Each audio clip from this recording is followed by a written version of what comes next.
Hello and welcome to IBTimes UK. Nigeria's President Buhari has said Boko Haram terrorists should be defeated within the next 3 months. Some analysts, however, believe that more time is needed to curb terrorism in the region and prevent people from willingly joining terrorist organizations. We spoke with counter-terrorism expert David Otto on the best strategies to defeat Boko Haram, as well as the need to develop awareness programs to provide youths with counter-ideologies. You still have more than 40 or 50,000 Boko Haram militants, scattered around the country. So for you to say you would defeat them in 3 months is rather impossible, because you're not fighting a conventional army. You're fighting a terrorist organization. You're fighting an organization that does not have a face. You're fighting an organization that has cells and different groups. The joint operation has been good on the military aspect of things, but on the soft strategy and the prevent strategy and getting the communities engaged, I think they still have much to be done on that area. Our organization, looks at, how, the government, TJ's intelligence and consultancy, we looked at how the governments can be able to have a tailored strategy, but more to concentrate on the dialogue, more to concentrate on the radicalization awareness programs, because, military alone, as we've said before, will not defeat Boko Haram. What would defeat them more would be, for the government to engage the community, for the community to trust the government. But this can only be done if you have a combination of Nigeria, Niger, Chad, Cameroon communities coming together, and saying we would be standing against Boko Haram. But more importantly, it is important to address their ideology.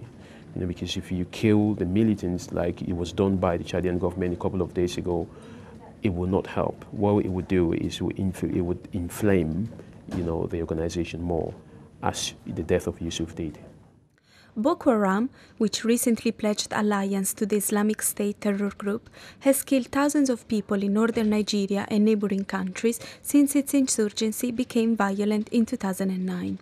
The group also kidnaps civilians, mainly women and children, and forces them to participate in terror attacks. The Nigerian army announced in August that a new task force, consisting of 8,700 troops from Nigeria, Niger, Chad, Cameroon and Benin, was ready to step up the fight against the terrorists. As the regional offensive continues, the Nigerian intelligence warned that some Boko Haram members have been found in Lagos, Nigeria's commercial capital, suggesting that the terrorists are spreading beyond the country's north. We've always spoken about, what you call the balloon effect. Boko Haram, reacts to the strategy of the military.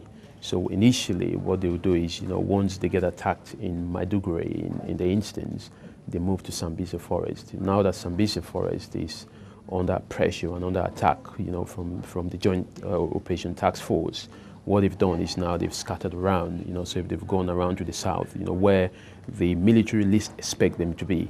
That is a very dangerous precedent, which the Nigerian military should be aware of. I think the awareness within the communities has to begin at this point, because most of the concentration of the policy on defeating insurgents in Nigeria has been focused in northern Nigeria.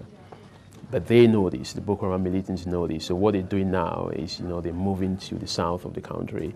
They are going to in Lagos, they're in Abuja, Ibadan, all these northern, southern areas. So the awareness programs and the military, now has to start looking at strategies whereby, they can be able to get these guys, within the communities, to be able to report to them and say, we can see different movements around which we believe are some of the Boko Haram cells who are trickling down to the south. So yes, it's a dangerous precedent, but I think the government has to do more now in the south, because Boko Haram, because of the pressure from the military, will not scatter all over the country, and this is going to be dangerous for the strategy that they are using at the moment.